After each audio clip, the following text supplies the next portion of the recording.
रात का अंधेरा धीरे धीरे पूरे मुगल शिविर को अपनी गिरफ्त में ले चुका था। मशालों की रोशनी जल रही थी, लेकिन उस रोशनी में भी एक अजीब सा डर साफ दिखाई दे रहा था। सैनिक अपने तंबुओं के बाहर बैठे थे, लेकिन उनकी बातचीत में बेचैनी झलक रही थी। पिछले कुछ दिनों से एक ही नाम बार बार सुनाई दे रहा था, संताजी। कहते थे कि वो सामने से हमला नहीं करता, बल्कि छाया बनकर आता है, और जब तक किसी को कुछ समझ आए तब तक सब खत्म हो चुका होता है। उस रात भी शिविर में शांति थी, लेकिन वो शांति तूफान से पहले की थी।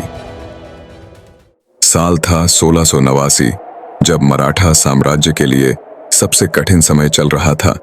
छत्रपति संभाजी महाराज को औरंगजेब ने पकड़कर निर्मम तरीके से मरवा दिया था।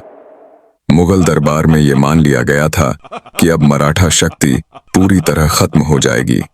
औरंगजेब खुद अपनी विशाल सेना के साथ दक्कन में उतर आया था, अंतिम विजय के लिए। उसका मकसद साफ था, मराठा साम्राज्य को जड़ से मिटा देना। लेकिन उसे यह अंदाजा नहीं था कि मराठा युद्ध की असली ताकत अब सामने आएगी। और वही ताकत थी तेज, चुप और अदृश्य हमला। उसी अंधेरे के बीच शिविर से कुछ दूरी पर पहाड़ियों में हलचल शुरू हो चुकी थी। कुछ घोड़े बिना आवाज किए धीरे धीरे आगे बढ़ रहे थे, जैसे हवा में घुल गए हों। उनके बीच एक चेहरा था जो पूरी तरह शांत था, लेकिन उसकी आंखों में दृढ़ता साफ दिख रही थी। ये थे संताजी घोरपड़े, मराठा सेना के सबसे खतरनाक और तेज सेनापति। वो उन योद्धाओं में से नहीं थे जो सामने खड़े होकर युद्ध करते हैं, बल्कि वो दुश्मन की कमजोरी खोजते थे और वहीं पर वार करते थे। और आज रात उनका निशाना था खुद औरंगजेब का शिविर। संताजी अच्छी तरह जानते थे कि मुगलों की सेना संख्या में बहुत बड़ी और संसाधनों में मजबूत है। इसलिए उन्होंने पारंपरिक युद्ध की जगह गुरिल्ला युद्ध की रणनीति अपनाई। इस रणनीति का मतलब था अचानक हमला, तेज वार और बिना रुके गायब हो जाना। उनका लक्ष्य जमीन जीतना नहीं था, बल्कि दुश्मन को मानसिक रूप से तोड़ना था। मुगल सेना जितनी बड़ी थी, उतनी ही धीमी और भारी भी थी, और यही उनकी सबसे बड़ी कमजोरी बन रही थी। संताजी उसी कमजोरी को अपने सबसे बड़े हथियार में बदल चुके थे। उस रात संताजी ने एक ऐसा फैसला लिया जो बेहद जोखिम भरा था। सीधा हमला मुगल सेना के सबसे सुरक्षित हिस्से पर, शाही शिविर के पास। यह सिर्फ एक युद्ध नहीं था, बल्कि एक संदेश था कि कोई भी सुरक्षित नहीं है। उन्होंने अपने सैनिकों को इशारों में पूरी योजना समझाई। हर सैनिक को अपना काम पूरी तरह साफ था, क्योंकि समय बहुत कम था।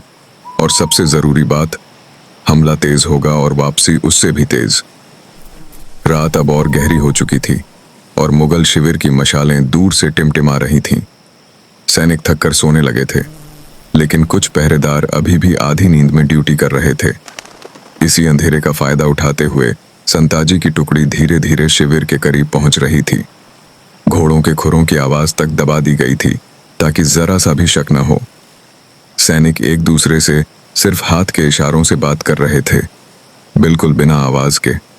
हर किसी को पता था कि अगर एक भी आवाज हुई तो पूरा मिशन खत्म हो सकता है, और इसलिए हर कदम बेहद सावधानी से रखा जा रहा था।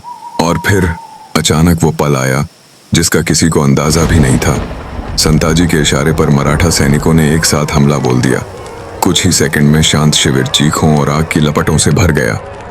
मुगल सैनिक समझ ही नहीं पाए कि हमला किस दिशा से हुआ है। कहीं तलवारें चल रही थीं, तो कहीं तंबुओं में आग लगा दी गई थी। हर तरफ अफरा तफरी मच गई थी, और कोई स्पष्ट आदेश भी नहीं मिल पा रहा था। जो सेना कुछ देर पहले आराम कर रही थी, वो अब जान बचाने के लिए भाग रही थी।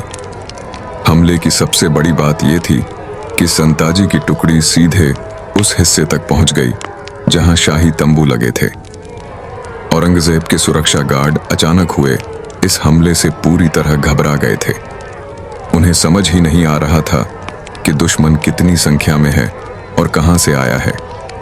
कुछ सैनिकों ने तो ये तक मान लिया कि दुश्मन शिविर के अंदर हर जगह फैल चुका है। इस दौरान संताजी बहुत करीब तक पहुंच चुके थे, जहां से शाही क्षेत्र साफ दिखाई दे रहा था। हालात इतने बिगड़ चुके थे कि कुछ समय के लिए सम्राट की सुरक्षा भी सवाल में आ गई थी। ये वही पल था जब मुगल सेना को पहली बार असली डर महसूस हुआ। लेकिन संताजी का मकसद लंबे समय तक लड़ाई करना नहीं था। जैसे ही उन्होंने शिविर में पूरी तरह अफरा तफरी फैला दी, उन्होंने वापसी का संकेत दे दिया। मराठा सैनिक उतनी ही तेजी से पीछे हटने लगे जितनी तेजी से वे आए थे। मुगल सेना अभी संभल भी नहीं पाई थी और दुश्मन उनकी आंखों के सामने से गायब हो चुका था। कोई नहीं समझ पाया कि आखिर हुआ क्या था और दुश्मन गया किधर। बस कुछ जले हुए तंबू, बिखरे हुए हथियार और घायल सैनिक ही पीछे रह गए थे। संताजी फिर से उसी अंधेरे में खो चुके थे जहां से वे आए थे। सुबह जब सूरज निकला तो मुगल शिविर का दृश्य पूरी तरह बदल चुका था। जहां कल तक एक मजबूत सेना खड़ी थी, वहां अब सिर्फ तबाही और खामोशी थी। औरंगजेब के लिए यह सिर्फ एक हमला नहीं था, बल्कि उसकी शक्ति पर सीधा सवाल था। उसे समझ आ गया था कि ये दुश्मन सामने आकर नहीं, दिमाग से लड़ता है। संताजी ने उस रात कोई बड़ा युद्ध नहीं जीता था, लेकिन दुश्मन का आत्मविश्वास तोड़ दिया था। यही वजह थी कि मराठा युद्ध इतने लंबे समय तक चलते रहे और मुगलों को थका दिया, क्योंकि संताजी जैसे योद्धा लड़ाई नहीं, दुश्मन की नींद छीन लेते थे।